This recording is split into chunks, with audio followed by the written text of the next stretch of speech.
दोस्तों सदियों से कई लोग हमारी पृथ्वी ग्रह पर एलियन शिप्स और एलियन को देखने का दावा करते आ रहे हैं, पर जब इन दावों को खंगाला जाता है तो इनमें से कई केसेस सिर्फ इंसानी इल्यूजन होते हैं। तो वही कुछ केसेस ने आज भी इंसानों को सोच में डाल रखा है। और जब हम इंसानों ने हमारे सौर मंडल के अन्य ग्रहों और खासकर मंगल ग्रह का करीबी से अध्ययन करना शुरू किया, तब से हमें मंगल ग्रह के सरफेस पर कुछ न कुछ अजीबोगरीब चीजें देखने को मिलती रही हैं। कभी वैज्ञानिकों को मंगल ग्रह पर किसी पुरानी सभ्यता के अवशेष देखने को मिलते हैं, तो कभी इंसानों या दूसरे जीवों के चेहरे, तो कभी उसके सरफेस पर रेंगते विचित्र जीव। तो दोस्तों चलिए हमारे साथ मंगल ग्रह के एक रोमांचक सफर पर, जहां हम मंगल ग्रह के सरफेस पर देखे गए अजीबोगरीब और विचित्र चीज़ों के बारे में जानेंगे। साथ ही हम ये भी जानने की कोशिश करेंगे कि क्या मंगल ग्रह पर पहले किसी एलियन सभ्यता का राज था।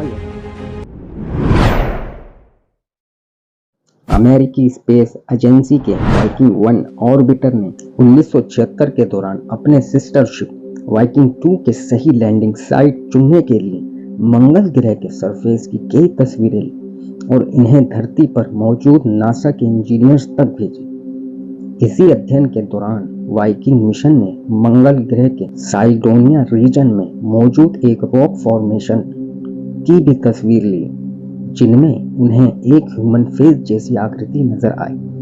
आप इस तस्वीर में किसी इंसानी फेस की तरह ही आंखें और मुंह साफ साफ देख सकते हैं। नासा ने कुछ दिनों बाद ही लोगों के सामने ये तस्वीर साझा की और लिखा कि मंगल ग्रह के सरफेस पर मौजूद ये ह्यूज रॉक फॉर्मेशन किसी इंसानी सिर के समान दिखाई देता है।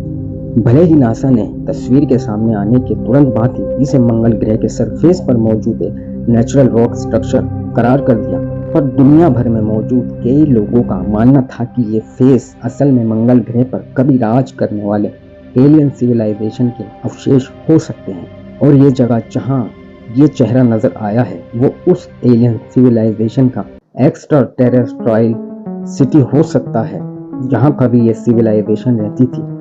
दुनिया के सामने आने के बाद ये तस्वीर कई सालों तक सुर्खियों बटोरती रही और जिसे लोग मंगल ग्रह पर एंशिएंट लाइफ के सबूत के तौर पर पेश करते रहे। जिसके बाद नासा के Mars global सर्वियोर, Mars recon 9 sense orbiter और यूरोपियन स्पेस एजेंसी के मार्स एक्सप्रेस ऑर्बिटर ने मंगल ग्रह के ऑर्बिट से इस स्ट्रक्चर की कई हाई रिजोल्यूशन तस्वीरें ली, जिसमें यह साफ हो गया कि ये केवल एक ऑप्टिकल इल्यूजन था, जो कि एक खास एंगल से आने वाले लाइट और शैडो की वजह से किसी इंसानी फेस के समान नजर आता है। 2009 में गूगल ने गूगल मार्स लॉन्च किया, जो कि मंगल ग्रह के सरफेस का एक डिजिटल मैप है।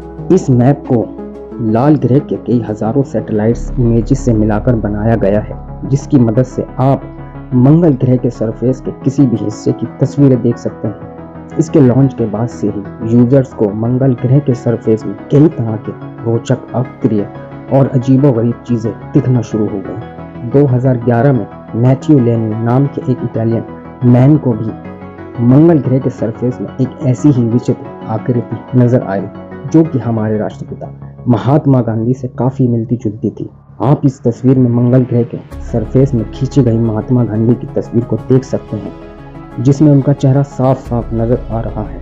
मंगल ग्रह पर मिले इन तस्वीर ने दुनिया भर में काफी सुर्खियां बटोरी, पर क्या सच में मंगल ग्रह पर महात्मा गांधी की तस्वीर मौजूद है या ये कोई इल्यूजन है? जब इसका अध्ययन किया गया तब सामने आया कि ये दरअसल मंगल ग्रह के सरफेस में मौजूद एक गड्ढा है, जिसकी लो रेजोल्यूशन तस्वीर यूरोपियन स्पेस एजेंसी के मार्स एक्सप्रेस ऑर्बिटर द्वारा खींची गई थी। लो रिजोल्यूशन इमेज होने के कारण ये गड्ढा बिल्कुल महात्मा गांधी की तरह दिखाई दे रहा था, पर जब इसी सेम जगह की एक हाई रेजोल्यूशन तस्वीर नासा के मार्स रिकॉन 9 सेंस ऑर्बिटर द्वारा खींची गई, तब उसमें यह गड्ढा साफ नजर आता है, जो कि महात्मा गांधी की तस्वीर से बिल्कुल भी मिलता जुलता नहीं था। ऐसे में ये साफ हो गया ये एक ऑप्टिकल इल्यूजन था, जो कि गूगल मार्स पर मौजूद लो रिजोल्यूशन इमेज की वजह से ऐसा हो गया था।